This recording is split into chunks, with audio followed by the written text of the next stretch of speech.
Eu convido você a abrir a palavra do Senhor no Evangelho segundo nos escreveu Mateus, no capítulo 5, conhecido Sermão da Montanha, parte inicial ainda. Mateus capítulo 5, verso 14 até o verso 16.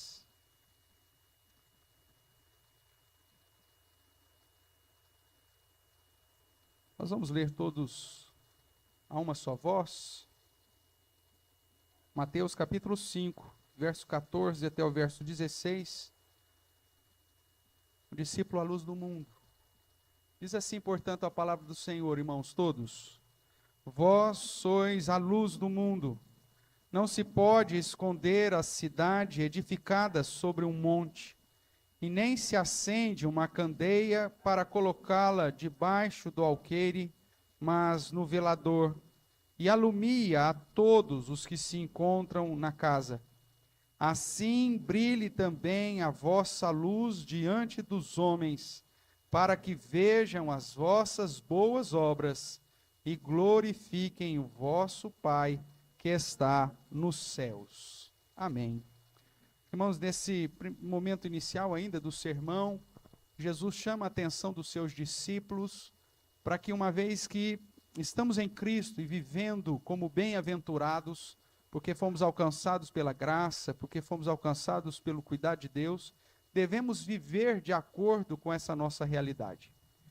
É inconcebível alguém que experimentou da luz de Deus, que foi alvo da ação regeneradora do Espírito Santo de Deus, que ouviu a vocação ou o chamado do Senhor, que foi alcançado por sua graça, que reconheceu a sua carência, a sua necessidade espiritual, a sua realidade como pecador, e ao mesmo tempo reconhece que a obra de Cristo foi suficiente para nos justificar. É inconcebível que essa pessoa continue vivendo na prática das trevas, continue vivendo uma vida que não glorifique ao Senhor, que não brilhe para que os homens vejam as suas boas obras e assim glorifique o Pai que está nos céus. É inconcebível, irmãos, que pessoas que se dizem crentes, discípulos de Cristo, verdadeiros servos do Senhor, não lutem contra o próprio pecado, não lutem contra a própria inclinação, não se derramam na presença do Senhor em contrição, clamando e pedindo para que Deus mude aquilo que muitas vezes nós já estamos acostumados, mude aquilo que muitas vezes nós já cunhamos como se fosse algo natural e que não vai ser mudado nunca. Isso não deve acontecer na vida do verdadeiro crente. Nós estamos em constante avanço no conhecimento, na comunhão com o Senhor, e por isso não podemos baixar a guarda em relação à santificação, em relação ao crescimento na comunhão, em paz com Deus. A chamada de Jesus, nesses versos que lemos, é que uma vez que fomos alcançados e que somos bem-aventurados por sermos chamados pelo próprio Deus, devemos agir no dia a dia para glorificar o nosso Senhor. A nossa postura precisa ser diferenciada. O nosso dia a dia precisa ser diferenciado. Não é somente no momento do culto, ou no momento que nos reunimos para adorar ao Senhor, que vestimos de uma piedade ou de uma aparente santificação, através das nossas orações ou cânticos, mas é lá fora que nós vamos apresentar a Deus a nossa verdadeira gratidão, a nossa verdadeira fé, o nosso verdadeiro testemunho. E os homens estarão atentos à nossa postura e verão, através do nosso testemunho, se de fato servimos ou não o Senhor. Nessa certeza, irmãos, nós que já fomos alcançados pela graça de Deus, possamos declarar ao nosso Senhor o desejo sincero de glorificá-lo através da nossa vida. Não importa a sua idade, você que já reconheceu Jesus como seu Senhor e Salvador, você deve brilhar por Jesus durante todos os dias da sua vida. E eu convido aqueles que podem, nesse hino de adoração, a se colocar em pé e juntos louvarmos a Deus e lembrarmos dessa responsabilidade que pesa sobre nós de brilharmos em toda e qualquer situação para a honra e glória do Senhor. Esse hino é o hino 362 do nosso hinário, é um hino para crianças, mas como o próprio Senhor Jesus disse que nós devemos ser como crianças na presença dEle, reconhecendo a nossa carência, a nossa necessidade, nós vamos usar esse hino, esse momento de adoração. Louvemos ao Senhor.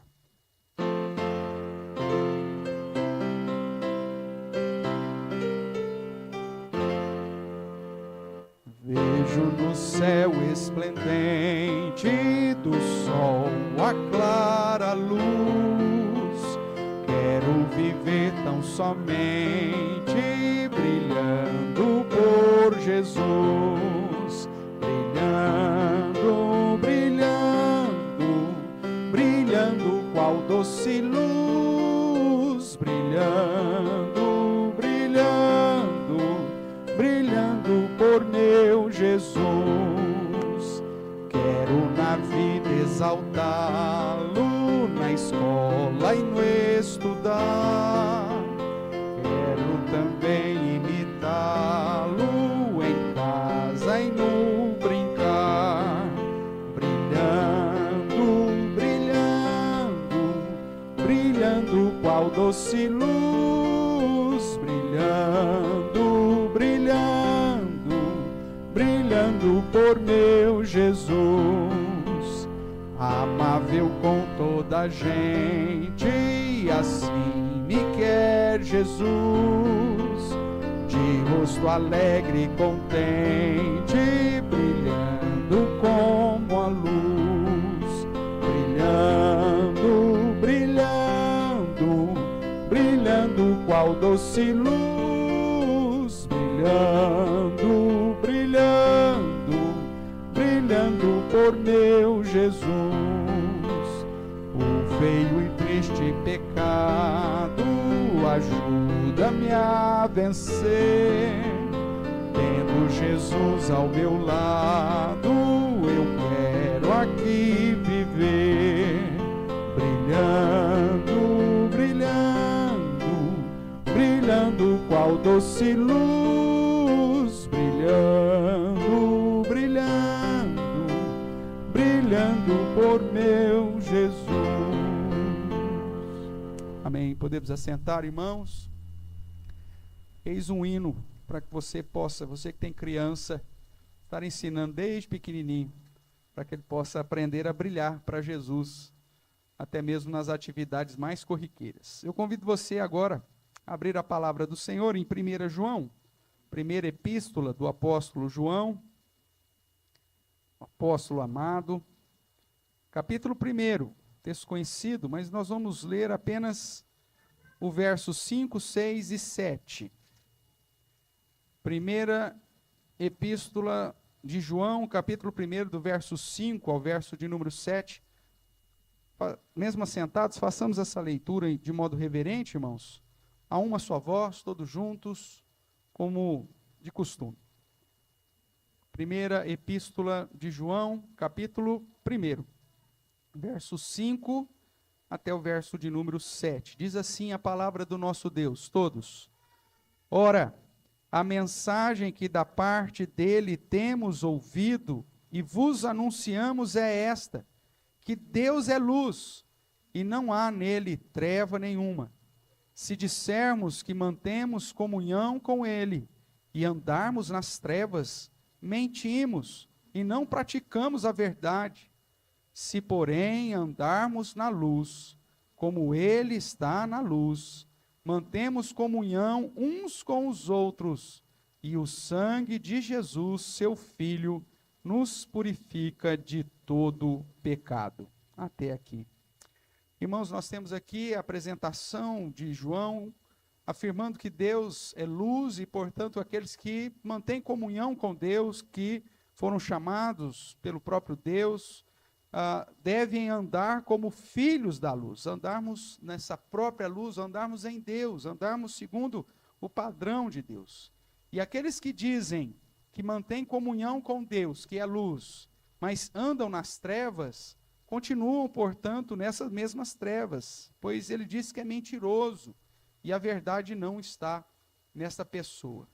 Logo, devemos estar em plena comunhão com Deus e andando segundo o padrão que o próprio Deus estabelece, para que possamos manter comunhão, não só com o próprio Deus, e recebemos a purificação dos nossos pecados, mas para mantermos comunhão inclusive, uns com os outros. É isso que o apóstolo João nos chama a atenção.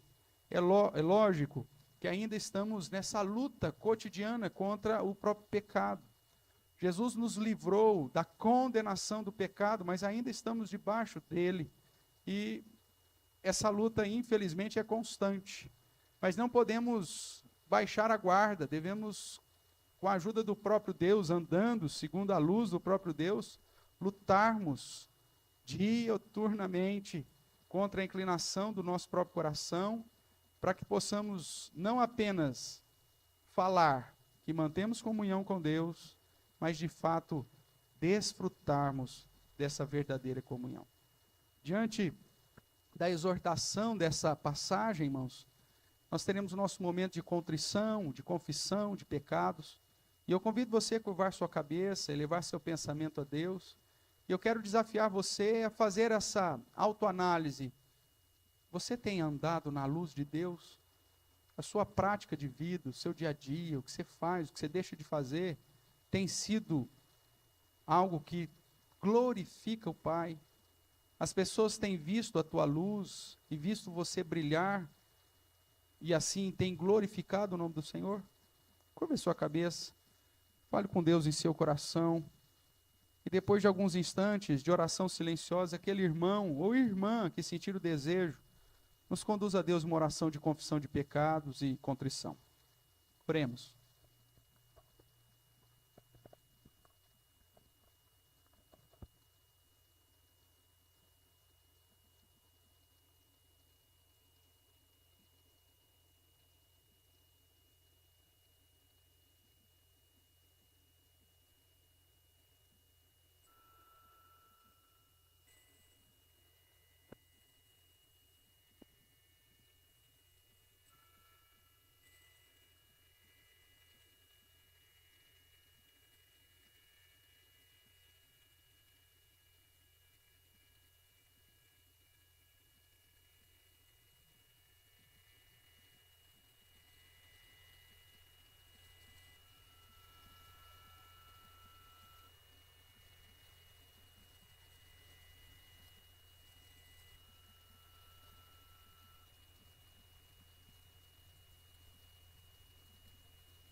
Amém.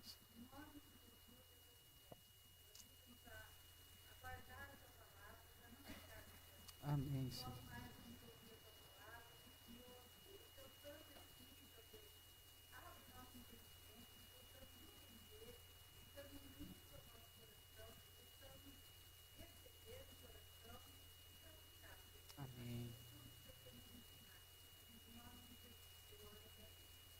Amém. Amém, irmãos. Amém. Essa certeza desse perdão, da graça de Deus e cientes de que o Senhor nos ouve e que age segundo nosso clamor, vamos louvar o nome do nosso Deus. Eu convido a equipe de louvor para que venha à frente e juntos entoarmos cânticos de louvor e adoração ao nosso Deus. Aqueles que podem, coloquem-se em pé para louvar ao Senhor e todos derramem o seu coração na presença do nosso Deus. Nós teremos 2 cânticos. Enquanto esses 2 cânticos estiverem sendo entoados, você que preparou também o seu dízimo, a sua oferta, que você possa consagrá-la ao Senhor, depositando aqui no gasofilaço, também como demonstração da sua gratidão, da consagração da sua vida ao nosso Deus. Louvemos, portanto, ao Senhor com esse cântico que fala da realidade de Jesus como o Senhor sobre toda a terra. Louvemos.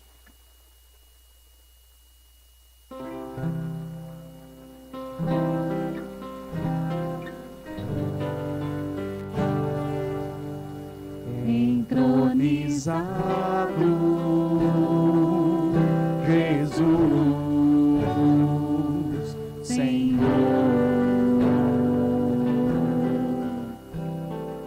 Rei das nações, fonte eterna de graça e amor, engrandecemos teu nome, Senhor.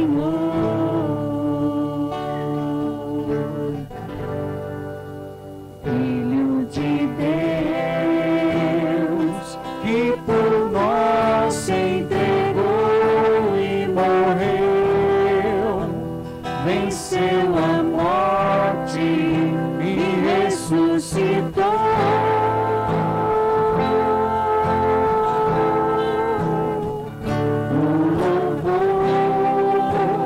Glória e honra sejam dados a ti, Senhor, o domínio e majestade te pertencem eternamente. As nações te adorarão, anciãos se prostrarão e os viventes proclamarão: Santo é o Senhor.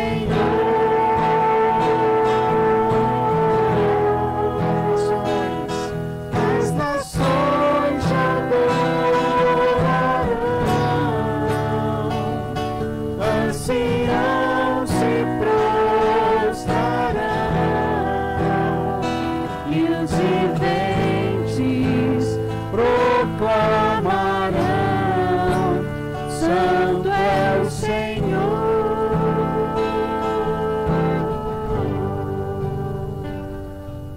Amém. Nós já temos esse privilégio de adorar, de nos prostrar e proclamar que Jesus é o Senhor. Vamos orar mais uma vez. Eu convido o diácono Roberto para nos dirigir nessa oração. Oremos.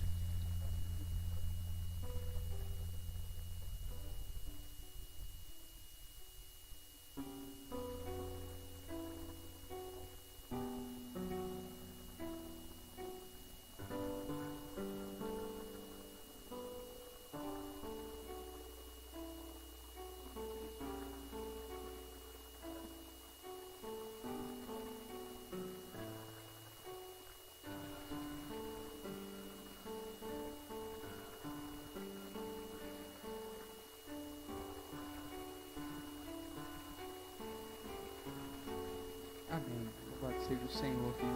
Essa certeza do cuidar de Deus e do desejo sincero de derramarmos a nossa gratidão, declaremos que o desejo do nosso coração é estar cada vez mais perto de Deus.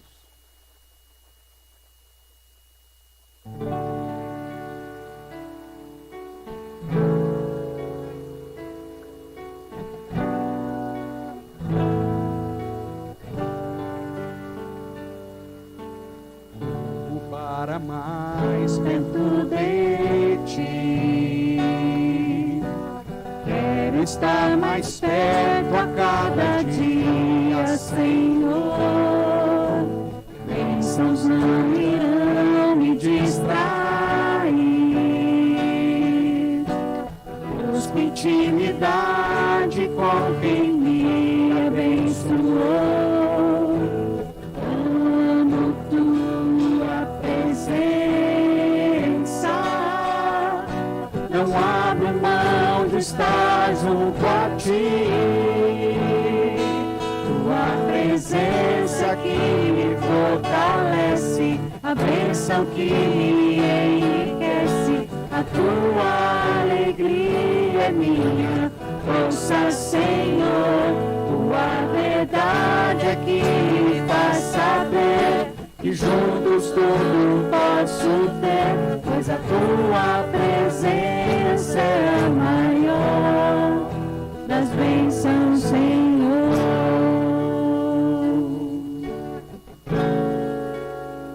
Declare ao Senhor, corro para perto de ti, Senhor, quero estar na tua presença.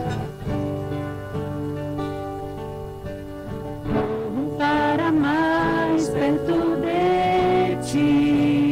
Estar perto do Senhor. Quero estar mais perto a cada dia, Senhor. Bênçãos não irão me distrair. Busco intimidade. Busco intimidade com quem me abençoou. Amo tua presença, não abro mão de estar junto a ti.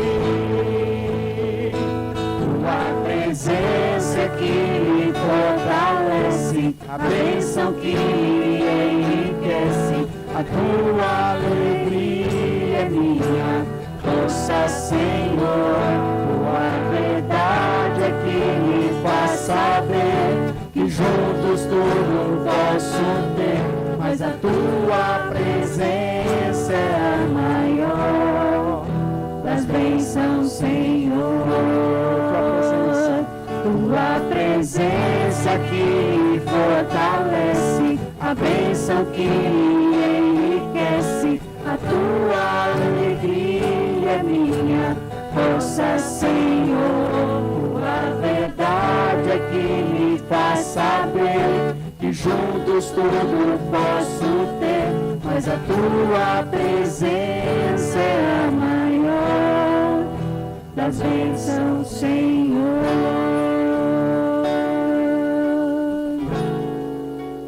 Amém. Louvado seja o nome do nosso Deus. Possamos de fato amar, estar na presença do Senhor. Eu quero convidar nosso irmão Mateus para que nos eleve a Deus uma oração de louvor. Oremos.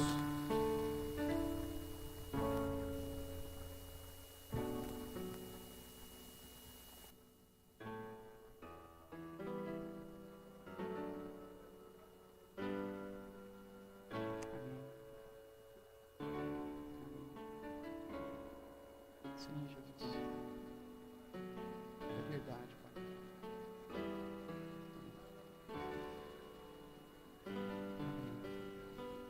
Amém, Senhor. Amém, Pai.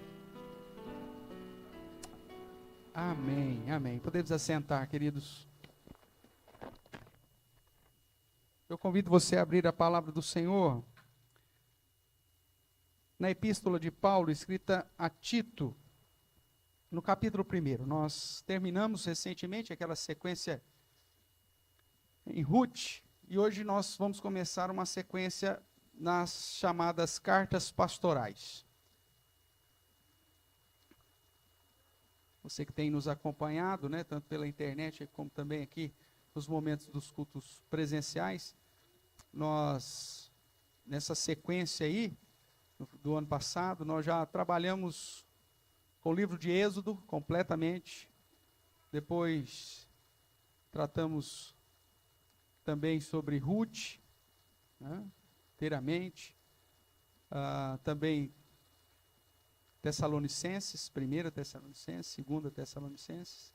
E agora vamos começar mais uma sequência aí nas epístolas ou nas cartas pastorais, começando pela epístola de Paulo escrita a Tito. Eu vou ler, irmãos, e convido você a acompanhar a leitura que farei de Tito, capítulo 1, do verso de 1 até o verso de número 9. Diz assim a palavra do nosso Deus.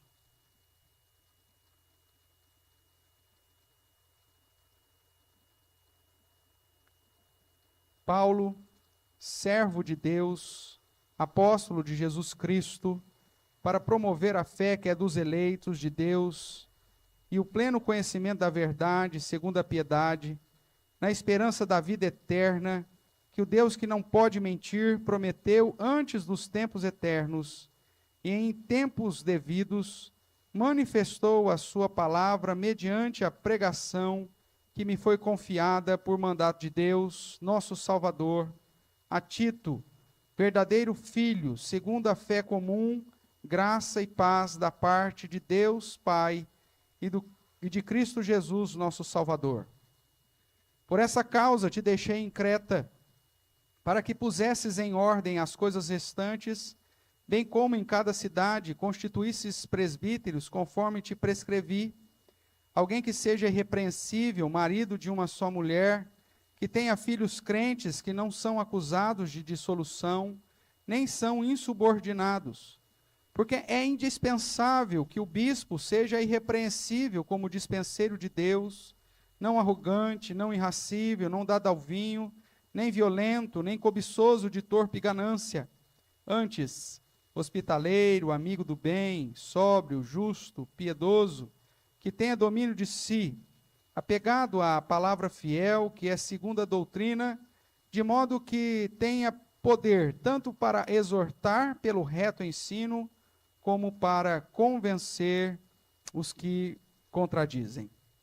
Até aqui. Oremos, irmãos. Ó Pai querido, mais uma vez nós te damos graças pelo privilégio de poder adorar ao Senhor e clamamos para que agora, no estudo da Tua Palavra, o Teu Santo Espírito nos dirija, nos ilumine e que possamos sairmos daqui edificados segundo a Tua bondade. Use-me, apesar de mim mesmo, fale ao meu coração, o coração dos meus irmãos e irmãs, e dirija-nos segundo a Tua bondade. É o que clamamos no nome santo e poderoso de Jesus Cristo. Amém. Amém, queridos? Deixa eu só, antes de entrarmos propriamente aqui, resolver, eu acho que um probleminha que nós temos aqui com a transmissão, que os irmãos estão mencionando aqui, que até agora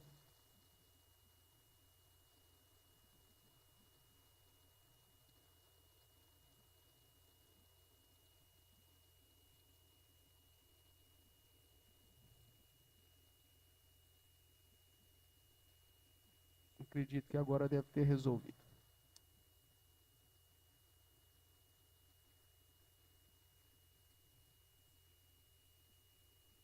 Ótimo. Então, Tito, irmãos.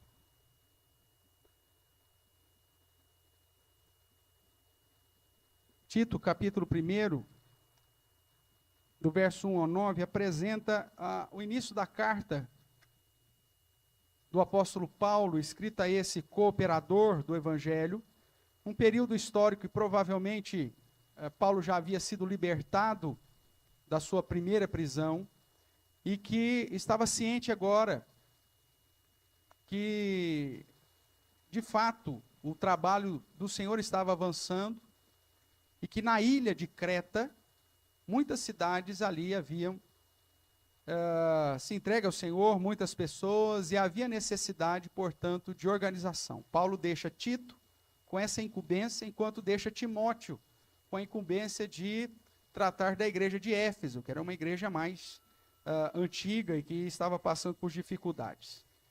Veja o verso 5 desse primeiro capítulo, diz assim: por esta causa te deixei em Creta, para que pusesses em ordem as coisas restantes, bem como em cada cidade constituísse presbíteros. Para aqueles que pensam que a igreja não é algo importante, e principalmente para aqueles que têm seguido uma inclinação dos nossos dias, os chamados desigrejados, que diz que a igreja local não é importante, esse pessoal teria que jogar fora as cartas pastorais.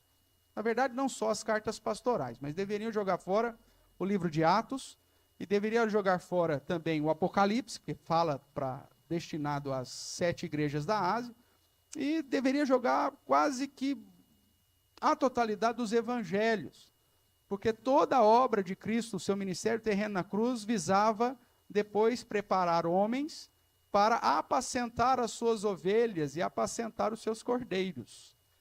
Então, aqueles que desprezam a igreja como organização, como instituição, e a necessidade de termos um corpo organizado e com uma liderança forte, despreza praticamente o plano do próprio Deus.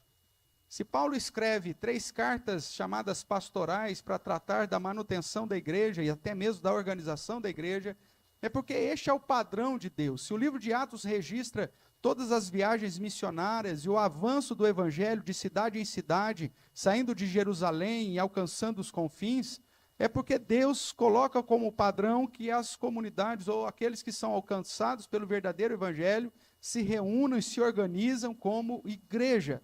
Porque é na igreja que nós vamos aprender muito sobre o próprio relacionamento com Deus, no nosso relacionamento interpessoal, na estrutura eclesiástica, até mesmo nas funções diversas que são realizadas dentro da igreja, os ministérios que são desenvolvidos, tudo isso serve para o nosso crescimento e é necessário para o nosso próprio bem, tanto espiritual como até mesmo social. No caso aqui de Creta, eram igrejas novas e que precisavam ser organizadas em todos os sentidos. Por isso Paulo apresenta 2 motivos para a deixada aqui de Tito nessa região, nessa ilha. Verso 5 ainda ele diz, primeira coisa, eu te deixei em Creta para que pusesses em ordem as coisas restantes. E nós vamos ver que na carta vai ficar claro quais são essas coisas restantes. Colocar em ordem a casa, colocar em ordem as coisas restantes. E o segundo motivo para o qual Tito permanece ali em Creta, enviado por Paulo, era, bem como em cada cidade constituísses presbíteros, ou seja, atuasse na formação de uma liderança para cada uma dessas igrejas nas cidades que estavam ali dentro dessa região, dessa ilha, que tinha ali várias cidades. Então, o objetivo de Paulo, ao deixar Tito lá, é que ele colocasse em ordem algumas coisas restantes, e você vai ver que, na sequência dos nossos estudos, que isso refere-se a colocar em ordem a vida das pessoas, colocar em ordem a família das pessoas, colocar em ordem a ética das pessoas, colocar em ordem o relacionamento ou as atividades comerciais dessas pessoas, colocar em ordem a verdadeira comunhão dessas pessoas, uns com os outros e com Deus, e colocar em ordem a doutrina para que essa igreja não se desviasse. Tudo isso, de certa forma, Paulo vai trabalhar aqui na carta de Tito. Então era muita coisa para se colocar em ordem. E quando nós olhamos para a comunidade, irmãos, para a igreja, esse é um tipo de trabalho que não dá para fazer sozinho. Por isso, então, que o apóstolo Paulo olha para Tito e escreve a carta que também deveria ser lida para toda a comunidade, e diz, olha, eu preciso que você constitua presbíteros, constitua líderes, constitua bispos. Paulo utiliza aqui o termo presbíteros e bispo como se fossem sinônimos, porque atuam na mesma função. E este era o objetivo, portanto, de Tito. Feito esse panorama geral, irmãos, e olhando de um modo mais específico para a segunda parte aqui da leitura, né, do verso 5 em diante, nós vamos ver que, no início, Paulo, como de costume, faz um prefácio com uma saudação, e onde ele apresenta, de certa forma, as suas convicções doutrinárias. Vamos falar um pouquinho rapidamente sobre isso? Ele começa dizendo assim, Paulo, servo de Deus, se colocando sempre como escravo, como submisso, como aquele que está para servir, e apóstolo de Jesus Cristo, na ideia de ter sido enviado e chamado para um ministério específico, que ele diz que tem a finalidade de promover a fé, que não é de todos, mas é dos eleitos de Deus, e promover o pleno conhecimento da verdade e da piedade. Irmão, somente essa declaração de Paulo seria suficiente para nós trabalharmos hoje a noite inteira. A ideia de que, como servos de Deus, e dentro da função de igreja, exercer a tarefa de promover a sua fé, exercer a tarefa de promover o seu conhecimento da sã doutrina, que aqui é sinônimo de verdade, e da prática de acordo com essa doutrina, que aqui é traduzido por piedade. Obviamente, que quando nós olhamos então para a ideia geral de Paulo, a igreja é um instrumento fantástico e poderoso, para da mesma forma que ele, no ministério apostólico, fazia isso, a igreja se tornasse essa agência proclamadora, promovedora da fé, do conhecimento e da prática. Isso é fantástico, porque já nos norteia como igreja. A igreja deve existir para exercer essas mesmas funções, promover a sua fé, através de atividades que te conduzam à comunhão com Deus, à intimidade com Deus, à vida de oração, à vida de estudo, do meditar na palavra de dia e de noite, de ter uma comunhão plena com o Senhor. De promover o conhecimento, de tirar as suas dúvidas e te conduzir a se aprofundar cada vez mais nas Escrituras, que é a palavra de Deus útil para o ensino, para a correção, para a admoestação, para a educação na justiça, para que você se torne perfeito e perfeitamente habilitado para toda boa obra de Deus. E a igreja, além de promover a sua fé e o crescimento no conhecimento, ela tem que te conduzir a colocar tudo isso em prática, através de uma vida de piedade. Paulo sintetiza isso como a sua função, mas depois ele vai transparecer que essa é a mesma função da igreja. E aí ele continua, que nós vamos nos fortalecer na fé, no conhecimento e na prática de uma vida piedosa, pautados na esperança da vida eterna que temos com Deus, um Deus que não pode mentir e que fez as suas promessas antes mesmo dos tempos eternos. E ele vai dizer que esse Deus, no tempo determinado, manifesta ou revela a sua palavra, a sua vontade, traz a revelação para que possamos, mediante então essa pregação que foi, ora, confiada ao apóstolo, possamos crescer na fé, no conhecimento e na piedade.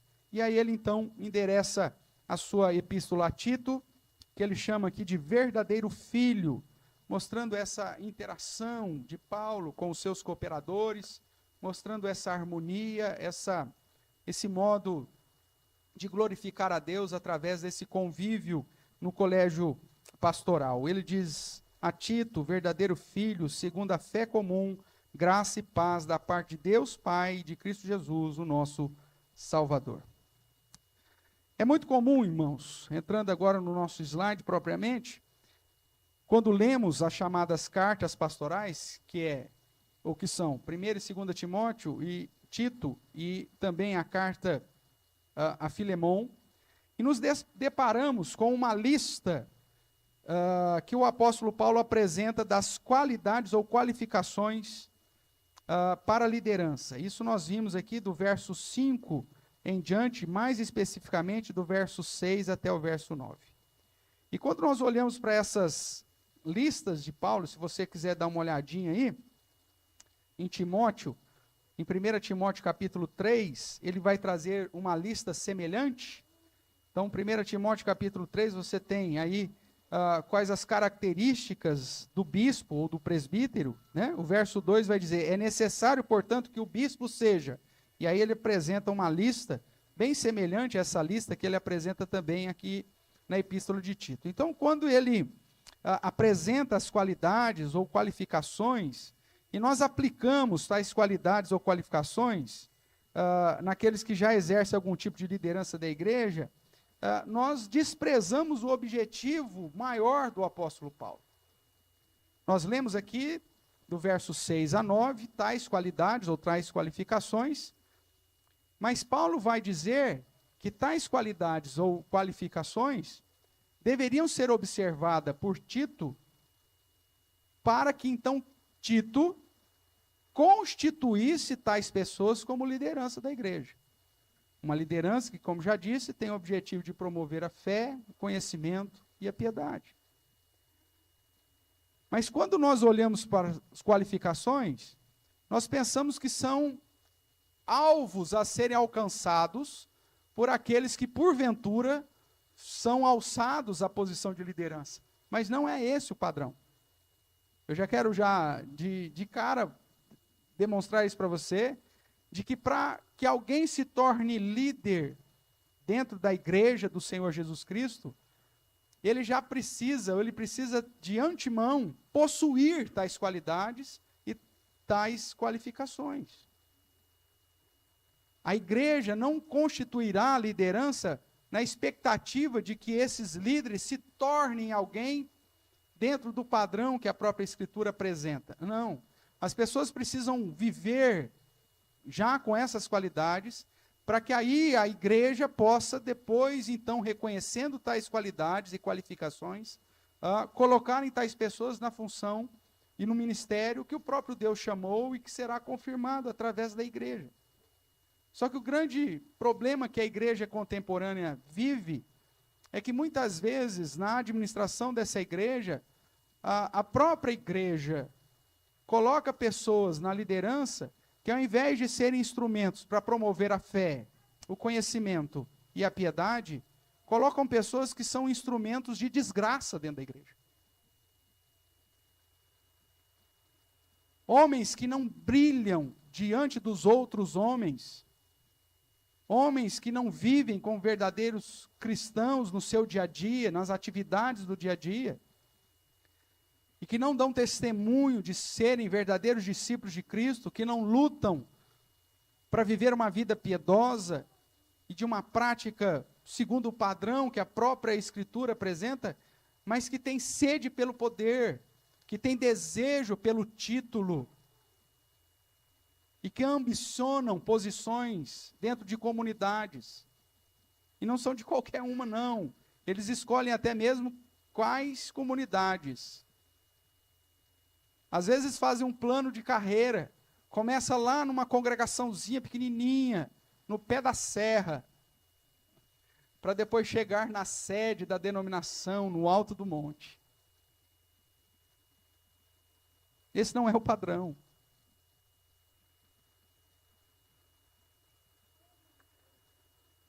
Mas será que a intenção do apóstolo Paulo aqui em Tito é justamente você olhar para aqueles que já estão na posição de liderança para ver se eles possuem tais qualidades ou qualificações? É óbvio que não. Paulo, na verdade, ele prescreve qualidades que deveriam ser observadas tanto por Timóteo, como por Tito, como pelas igrejas, nos homens que se dizem crentes, naqueles que já vivem como discípulos do Senhor. E naqueles que, no futuro, serão constituídos como bispos ou como presbíteros. Eu quero reforçar isso aqui com você. Na ideia das Escrituras, para alguém assumir qualquer posição de liderança dentro da igreja do Senhor, ele precisa ter tais qualidades antes. Não é uma expectativa futura, mas é uma realidade que o conduz e o capacita para, debaixo da ação do próprio Espírito de Deus, através da igreja, ser reconhecido e ser colocado como líder dessa igreja, que é essencial para promover a fé, o conhecimento e a piedade. Mas o que acontece no dia a dia das igrejas é que muitas pessoas elegem líderes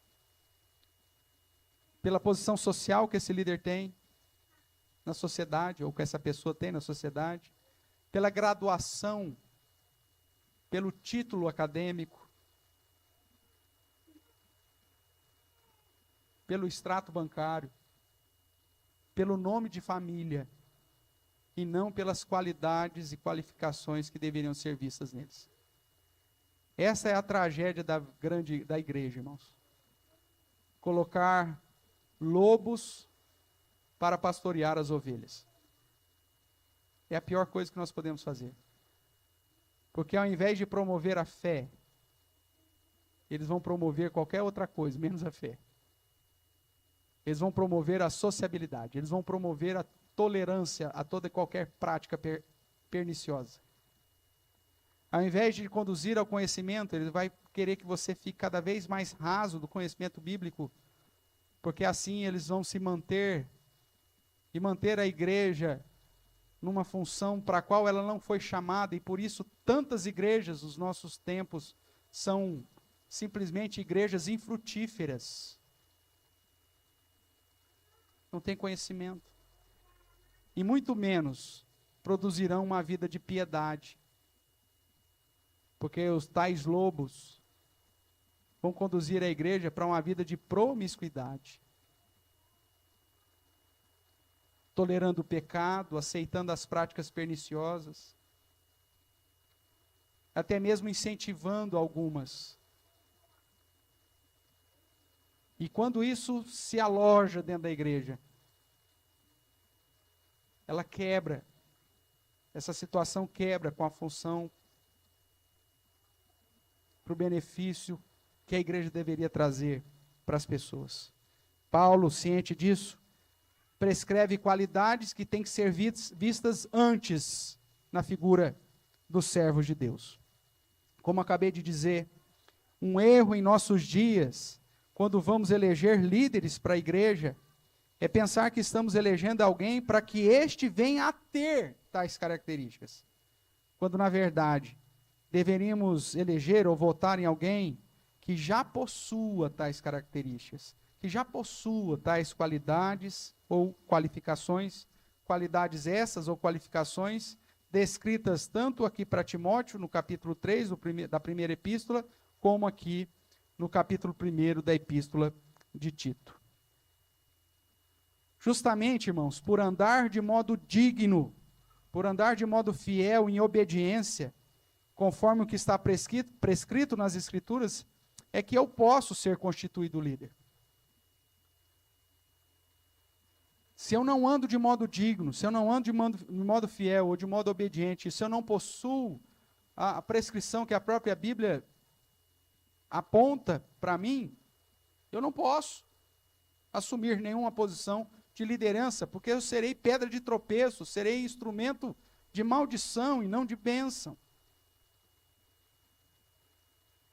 E isso trará resultados para as famílias da igreja, para as crianças, para os adolescentes, para os jovens, para todos.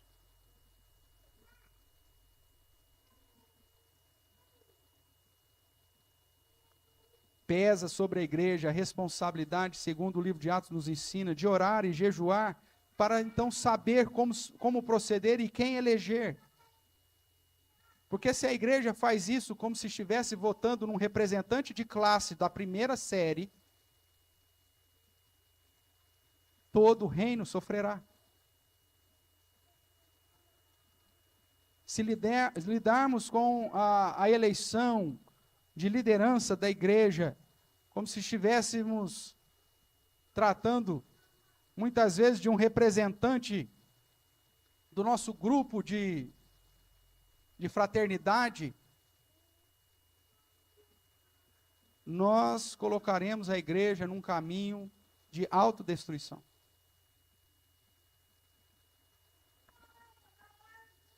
Falando sério, irmãos, o simples fato de eu ser um discípulo de Jesus Cristo já deveria me conduzir a uma vida irrepreensível. Independentemente de ser líder, eu deveria exercer a função de presbítero ou diácono, pois a Bíblia me incentiva a pastorear uns aos outros, a instruir, a admoestarmos uns aos outros. Tem muitos homens dentro da igreja que não assumem um compromisso sério com Deus, justamente para não serem alçados às posições de liderança. Vive uma vida de discípulo meia boca. Não pastoreia, não cresce no conhecimento, não buscam investir na comunhão com Deus. E outros que deveriam fazer isso, porque exercem talvez já uma postura de liderança, não fazem. Vivem como se de fato não fossem servos de Cristo. Irmãos, viver em Cristo, como nós vimos no início do nosso culto, te conduz a andar na luz, como Deus é. Te conduz a viver na verdade, no compromisso, brilhando diante dos homens, para que tais homens vejam as tuas boas obras e glorifiquem o nosso Pai, que está nos céus. Quando nós olhamos para uma igreja verdadeiramente saudável, todos, presta atenção, todos os crentes e todos os homens em especial, dentro do padrão de liderança masculina que a Bíblia exige, deveriam estar aptos e que somente seriam escolhidos mediante o próprio dom que Deus deu a cada um. Mas na essência da vida, deveriam estar todos aptos a serem alçados para o papel de liderança.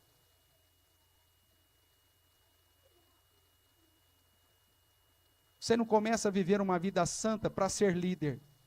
Você começa a viver uma vida santa porque esse é aquilo que Deus espera de você, mesmo que você nunca exerça nenhuma função de liderança.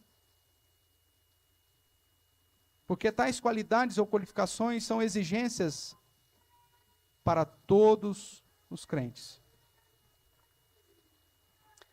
Pelo fato de alguém possuir tais características descritas por Paulo, então essa pessoa estaria apta para ser constituída na função de presbítero ou diácono, até mesmo de bispo, segundo aqui os termos sinônimos que Paulo utiliza. Agora, muitas vezes a igreja fica numa dificuldade quando estamos no caminho da organização ou da eleição para a liderança. Fala, meu Deus, em quem que eu vou votar?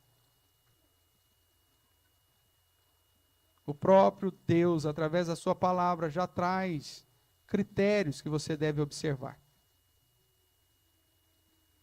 Critérios que a igreja deve observar e ver no dia a dia dos homens para que esses possam ser eleitos.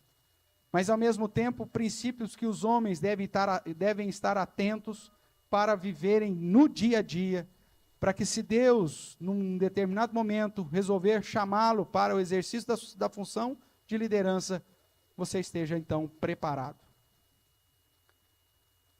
Olhando, então, mais perto para a carta do apóstolo Paulo, escrita a Tito, nós vemos esses padrões claramente nos versos que lemos, em especial do verso 5 até o verso 9. Por essa causa te deixei em Creta, para que pusesses em ordem as coisas restantes, bem como em cada cidade constituísses presbíteros. E eu pus em letras grandes aí, conforme te prescrevi. E ele reforça a prescrição. Alguém que seja, não alguém que será. O foco é no presente. Tito, eu te deixei para organizar, colocar as coisas em ordem, constituir uma liderança nessa igreja.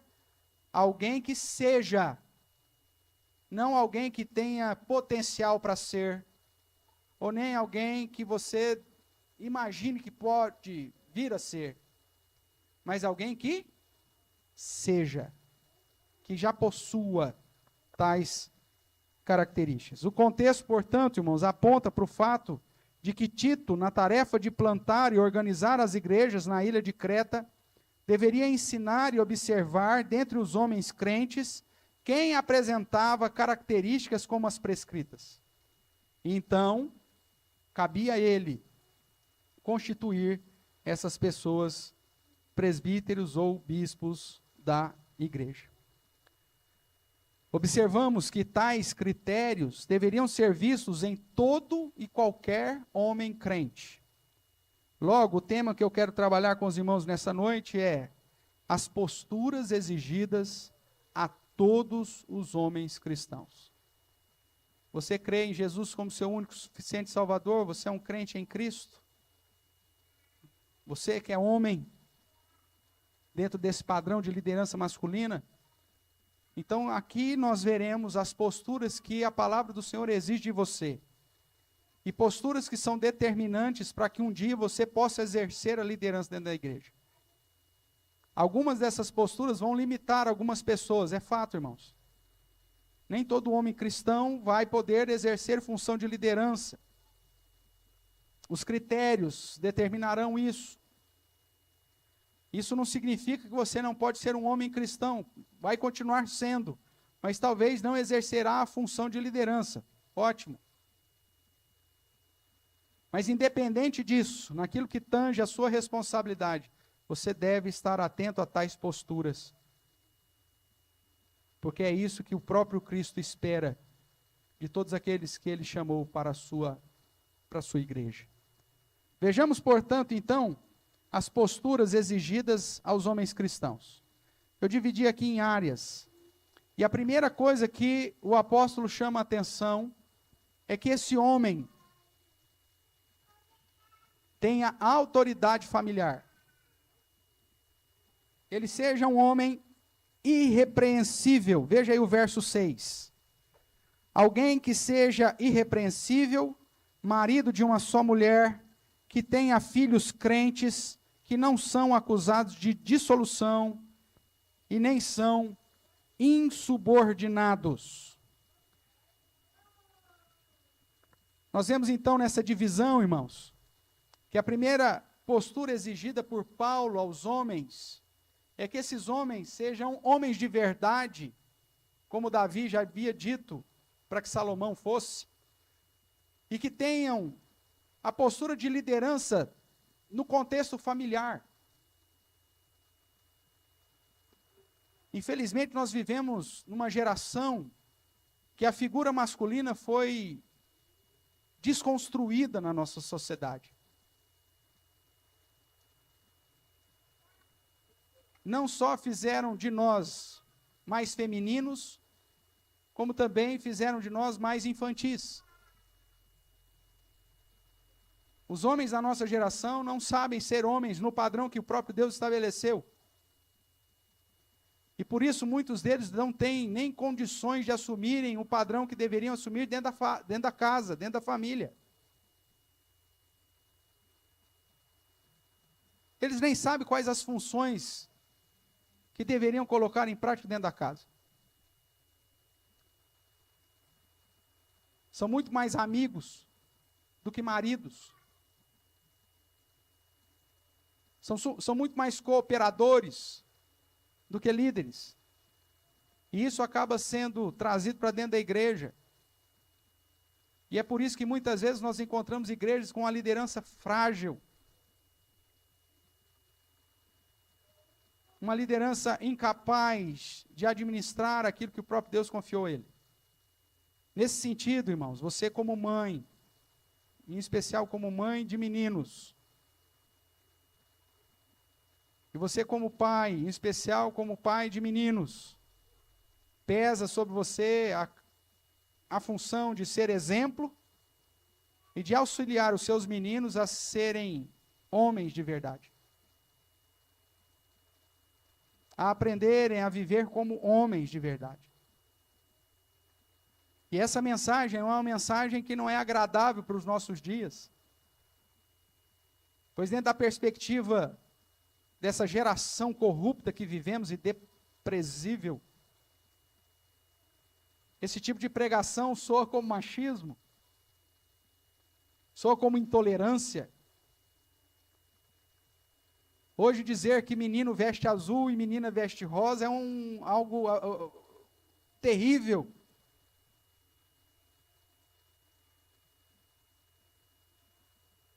Faz com que os militantes da bandeira colorida tremam e se enraiveçam, espumam o canto da boca, para dizer que aquele que fala determinada coisa é homofóbico, é machista, ou coisa desse tipo. E muitas vezes, justamente para sermos mantenedores da política da boa vizinhança, nós esquecemos de dizer para os nossos filhos qual a postura que o próprio Deus deseja deles.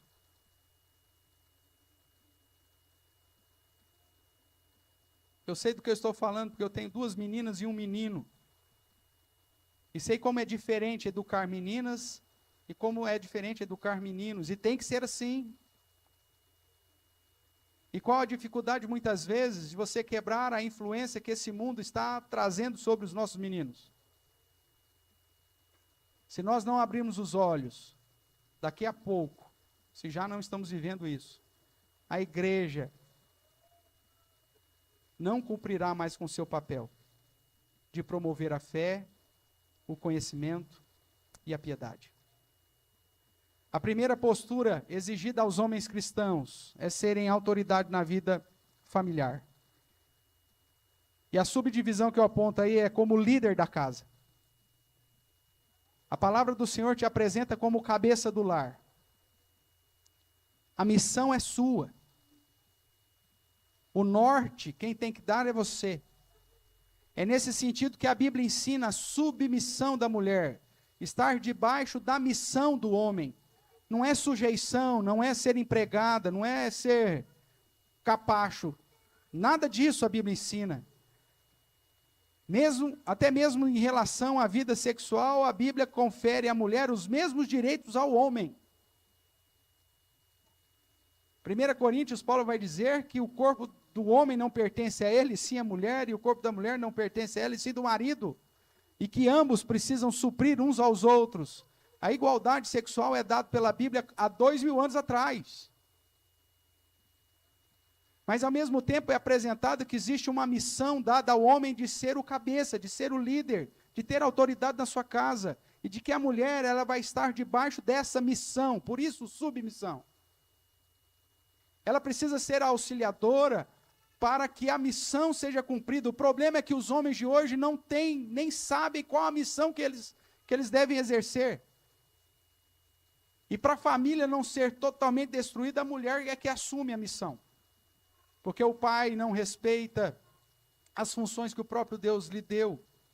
Quando nós olhamos para as cartas de Paulo, falando sobre família, e ele diz da responsabilidade dos pais em educar e disciplinar os filhos, a palavra pais ali não refere-se a pai e mãe, mas sim a figura masculina, no plural. Se a casa vai mal, a culpa é sua, homem. Esse é o padrão das Escrituras.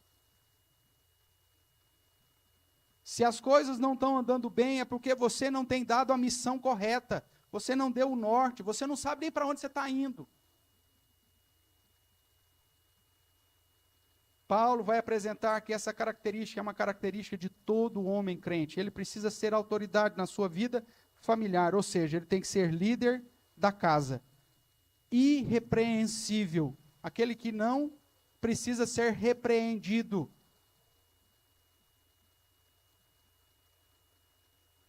Nós trabalhamos já com os homens da nossa igreja sobre algumas funções específicas do homem, principalmente 3. E dessas 3 nós acabamos tratando de algumas outras, de mais 7, que são subdivisões. E eu quero ver se você aprendeu a lição de casa. Se você se lembra dos nossos áudios exclusivos para os homens da igreja. Onde nós aplicamos lá os 3 P's. Você se lembra dos 3 P's? Então vamos dar uma esnobada agora, para pelo menos você mostrar para a esposa, mexe a boca, mexe a máscara, né, para ela falar que ele sabia. Tá certo? O primeiro P que nós colocamos é a questão da proteção. O homem precisa proteger a sua casa. Não só contra as baratas, ratos ou coisas desse tipo, mas proteger em todos os sentidos, irmãos.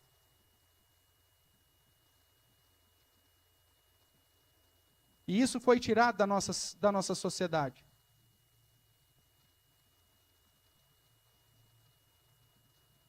Os homens não sabem nem utilizar um estilingue hoje. Que mais de qualquer arma para proteção? Não sabemos. Isso foi tirado de nós e nós simplesmente aceitamos. A única arma de proteção que a maioria dos homens tem hoje é o grito. E olhe lá, porque tem uns que gritam fino ainda. O segundo P que nós falamos é a provisão. A sua responsabilidade, prover aquilo que é necessário para a manutenção da sua casa. Aí você fala, então a mulher não pode trabalhar fora, pastor? Não é nada disso que eu estou falando. Eu estou dizendo que a responsabilidade do marido é de provisão. Quando você olha para a mulher virtuosa de Provérbios 31, aquela mulher, ela trabalhava fora, ela comprava propriedade, ela tinha empregados, ela investia dinheiro em navios mercadores. Era uma mulher extremamente ativa e independente financeiramente. Só que a responsabilidade da provisão é do marido.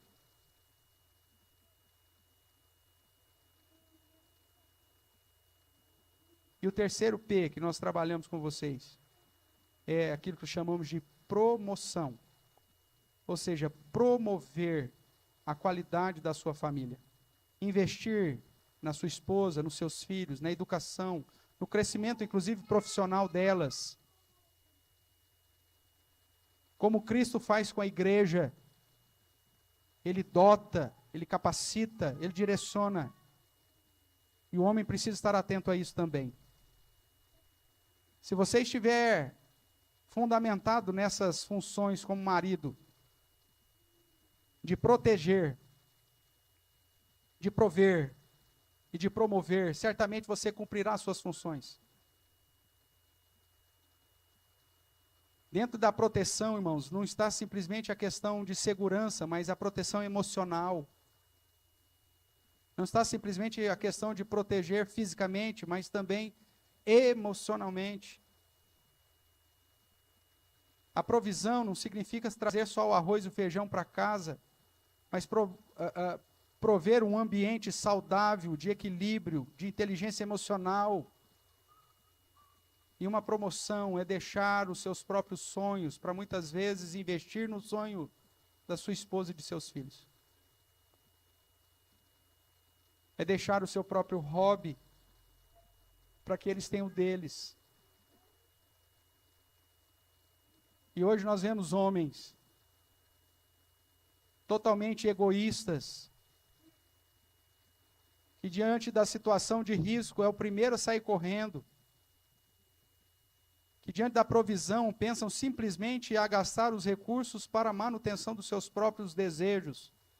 Investe-se mais no carro do que nos filhos. Investe-se mais num determinado hobby do que na qualificação.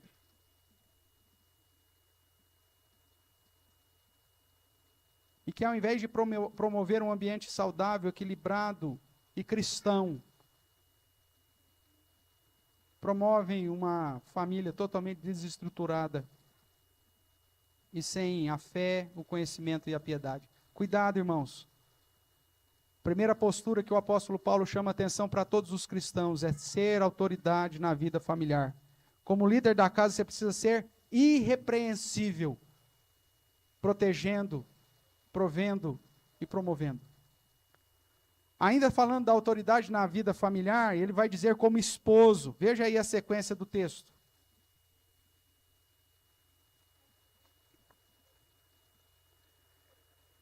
Alguém que seja irrepreensível como líder da casa, essa é a ideia. Marido de uma só mulher. Se ele é marido, ele é o esposo. E a segunda questão que eu quero chamar a sua atenção é que Paulo vai dizer que a autoridade na vida familiar também aponta para uma autoridade como esposo. Marido de uma só mulher. Isso aponta para fidelidade, irmãos. Mas aponta muito mais que uma fidelidade. Essa expressão muitas vezes é interpretada segundo o desejo e a inclinação da própria igreja. Pastor, eu casei, separei, casei de novo, separei mais uma vez, e casei novamente, separei de novo, estou na 8ª, mas sou fiel a ela.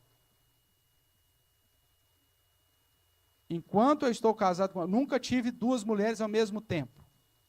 Então, o meu relacionamento é sempre de fidelidade. Acredito que não é isso que Paulo está querendo nos ensinar aqui. Mesmo porque quando você olha para todo um contexto das Escrituras, Deus odeia o repúdio. E o divórcio só é permitido em duas situações específicas. Quando é adultério, e você é a parte vítima, você pode requerer o divórcio. Ou quando você se converte, e o cônjuge não é crente, e ele, por conta da sua conversão, resolve te abandonar. Ele, o cônjuge, resolve te abandonar. Somente nesses dois casos, a palavra do Senhor lhe permite a aplicação do divórcio.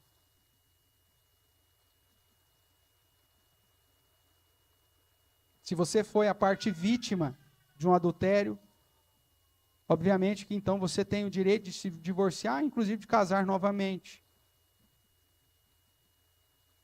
Mas sempre será difícil determinar a culpa de um adultério.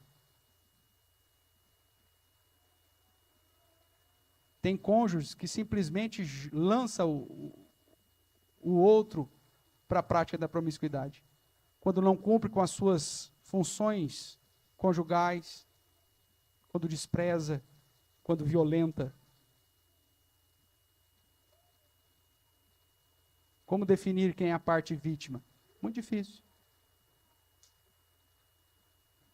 E quando você se converte, então a parte descrente resolve separar, Paulo diz que é permitido, mas que você então agora invista em servir ao Senhor.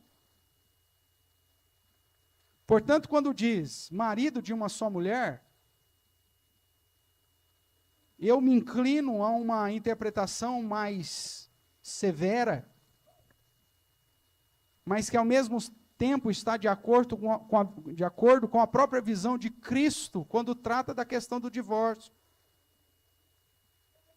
E quando ele diz para os discípulos que diante da situação, e os discípulos falam assim, então nesse caso é melhor que não se case. E Jesus fala, olha, cada um recebe aquilo que consegue cumprir.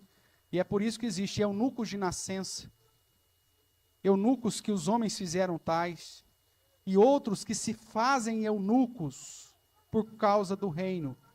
Pessoas que resolvam assumir uma postura de nunca mais se casar ou ter manutenção ou relação sexual, tão somente para poderem estar ativos, atuando na causa do Senhor. Difícil isso? Muito. Mas é o padrão. Pense comigo, tratando de liderança. Alguém que já passou por 1, 2, 3 casamentos, ou mesmo que seja, passou por 1, 2.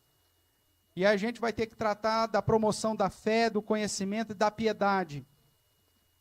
E aí, de repente, um jovem que está passando por uma situação de dificuldade no casamento, no recém-casados, e que está pensando em divórcio, influenciado pela questão cultural dos nossos dias. E aí o conselho tem que tratar desse assunto. Como que esse presbítero, que ele não manteve o seu primeiro casamento, vai se posicionar diante dessa realidade? Qual que é a autoridade que ele vai exercer sobre essa igreja?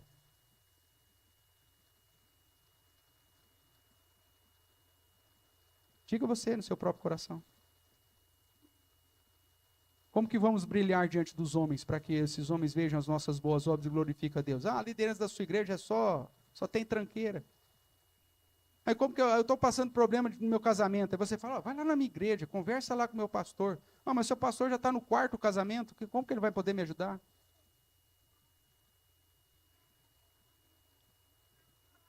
Irmãos, se queremos uma igreja séria, nós temos que ser sérios.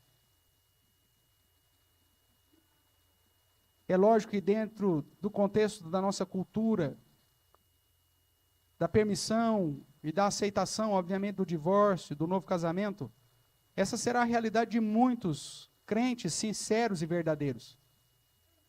e que o Senhor restaurará, te permitirá viver uma nova família, ótimo. Mas de bom senso, te fecha portas para exercer uma função de liderança nessa igreja. E esse padrão deve conduzir aos mais jovens, para que quando decidirem se casar, escolham bem, para que possam, através do seu casamento e da sua fidelidade como marido de uma só mulher, que não despreza a mulher da sua mocidade, nem cobre de vestes da sua violência, como nós aprendemos em Malaquias, possa ser alguém que seja instrumento de bênção para a manutenção da vida saudável dessa igreja, e que possa influenciar as gerações que ainda virão, para que também desejem ter casamentos saudáveis, fiéis e obedientes à palavra do Senhor, cumprindo as funções que cabe a cada um. Conheço irmãos que, por conta de uma história difícil, hoje estão no segundo, terceiro casamento e são crentes fantásticos, muitas vezes mais piedosos do que muitos outros que estão no primeiro casamento. Mas nós não estamos tratando de casos específicos, nós estamos tratando de um caso de testemunho da igreja de um modo geral. E nesse sentido, irmãos, o que se espera do homem para exercer a função de liderança é a autoridade na vida familiar. Que ele seja um líder irrepreensível e que ele seja um marido de uma só mulher. E para fechar, irmãos, dentro desse primeiro ponto, nós vamos continuar estudando Tito ainda, mas dentro desse primeiro ponto da postura exigida ao homem cristão, nós vemos que essa expressão de autoridade da família tem que ser irrepreensível como líder da casa, fiel como esposo, e ele tem que ser autoridade como pai. Veja o que diz aí o verso 6 ainda. Alguém que seja irrepreensível, marido de uma só mulher, e que tenha filhos o quê? Crentes, que não são acusados de dissolução e nem são insubordinados. Nós vamos traduzir isso aqui.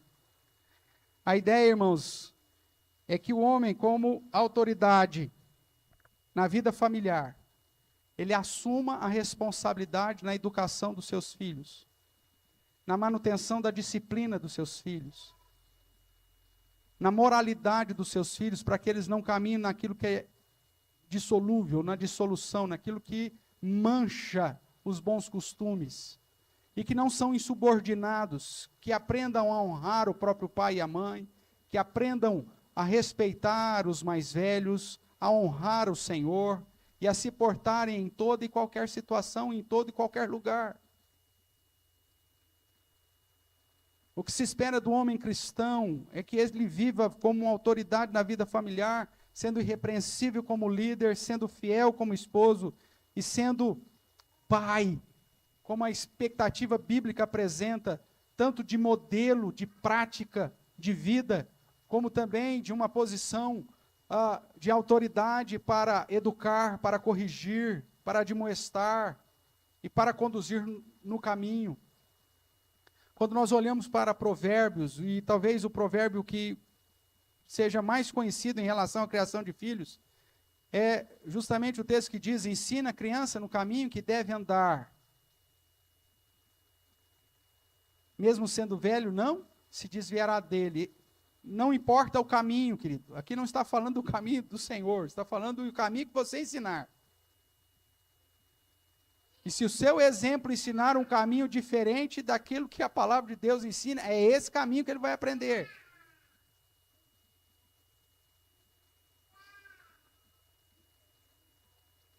E eu sei também do que eu estou falando, porque eu tenho 3 fiscais em casa.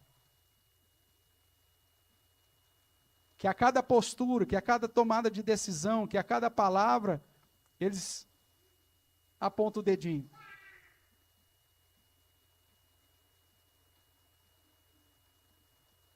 E que me conduzem a lembrar da responsabilidade que pesa sobre mim como pai.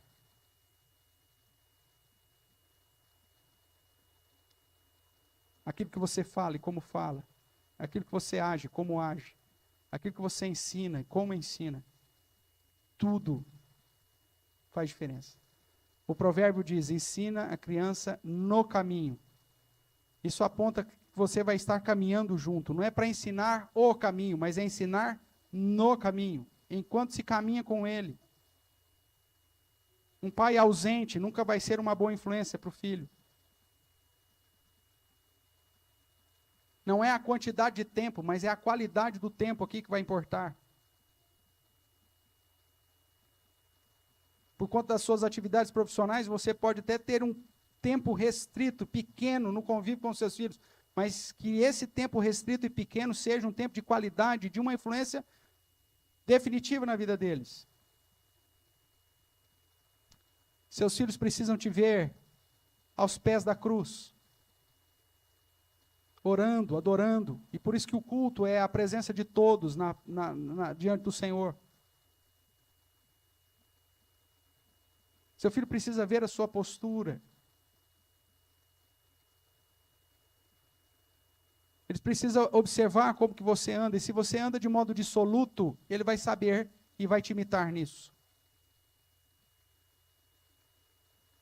Irmãos, muitas vezes nós permitimos algumas situações dentro da realidade familiar como pais, que nós não nos apercebemos, mas no futuro a criança vai nos mostrar que nós a ensinamos daquele modo. Práticas corriqueiras. Coisas que talvez, o fato de eu te contar aqui, você vai falar: nossa, pastor, o senhor faz isso? Mas de pegar a bolacha e passar direto na margarina, e de repente você vê a criança fazendo isso, você fala: menina, mas que coisa é essa? Vai pôr direto na margarina. Aí a Clarissa fala: mas você faz igual. Porque ele está te observando.